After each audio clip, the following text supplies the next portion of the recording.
This is the Tom Bigby Tales. I'm your host, Shannon Evans. I write about a small community in Northeast Mississippi called Columbus along the Tom Bigby River. And sometimes I write about the rest of the state. Today's episode is a continuation on the Lee family, but really it's about the legacy of Stephen D. Lee. When one mentions Stephen D. Lee, most Southerners think of him as the man who gave the actual order for the first shot fired at Fort Sumter.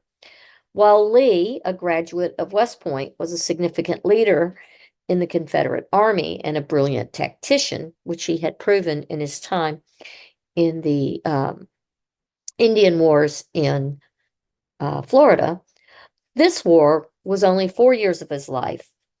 And let's add a few more years of his time as a segregationist politician, and you still only have a tiny snapshot of his contributions to the state of Mississippi.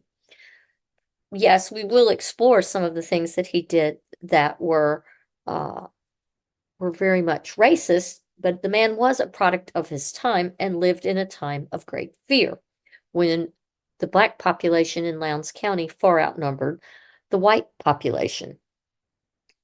But perhaps Lee's greatest contribution to the state was his contributions to agriculture. When his wife Regina's grandfather and father died, Regina and her husband inherited Thomas Blewett's 270-acre Devereaux plantation, which lies in Noxubee County, just south of Lowndes County, along the Tom Bigby. They inherited this land after the Civil War.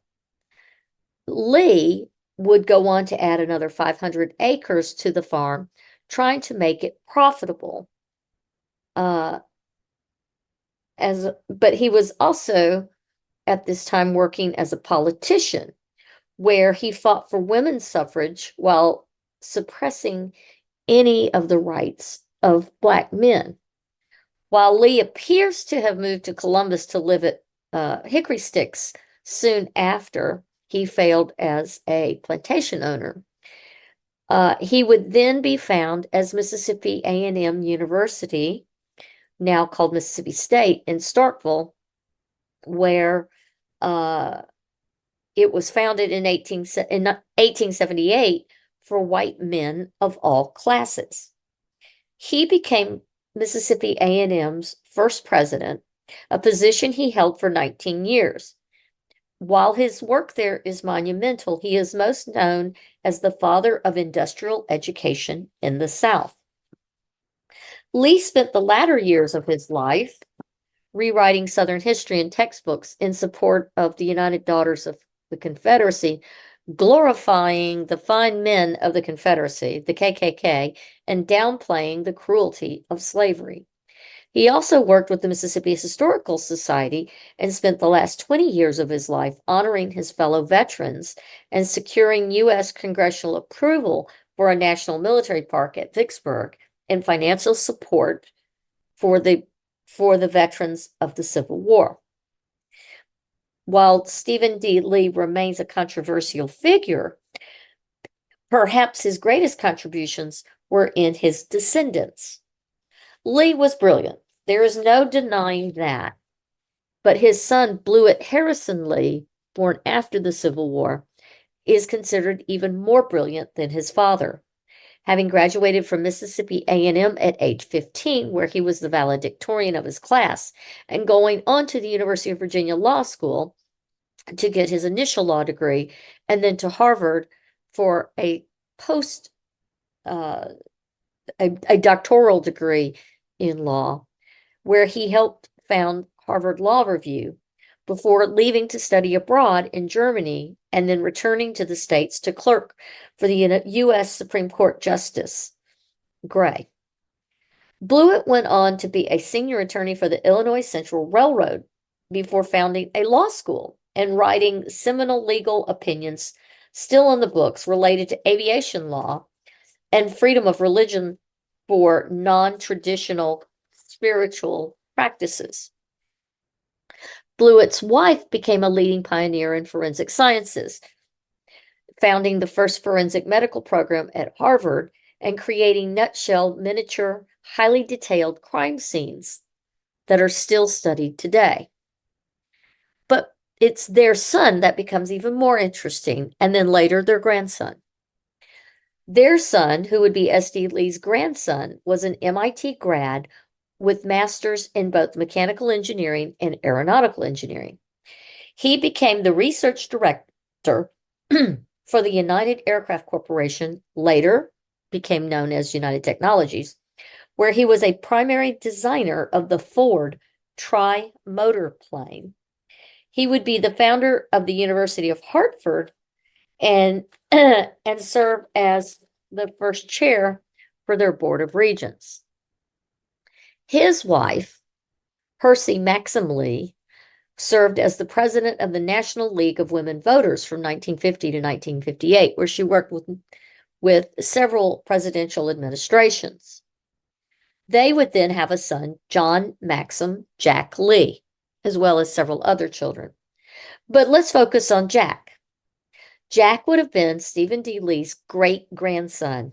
He, too, attended MIT like his father, where he earned double degrees in economics and chemical engineering. He first went to work after university for DuPont in Wilmington, Delaware, developing a process to extract refractory metals from ore. He then went to work at the National Research Corporation, working on vacuum processes and equipment. He then went to work with Pratt & Whitney Aircraft, which is where he would spend over 30 years of his career. There he worked on development of alternative energy systems such as solar, wind, and thermal conversion units. Perhaps his most significant work was with the U.S. space program. In 1960, Pratt & Whitney were responsible for planning and developing the Apollo space mission's fuel cells that would put a man on the moon. Jack was tasked with developing, designing, manufacturing, and testing the fuel cells for the command and service modules for all the Apollo missions. He would later develop the fuel cells for the space shuttle. Jack died in 2020 at age 93. He is survived by 2 daughters, 4 grandchildren, and 4 great-grandchildren, all living in New England.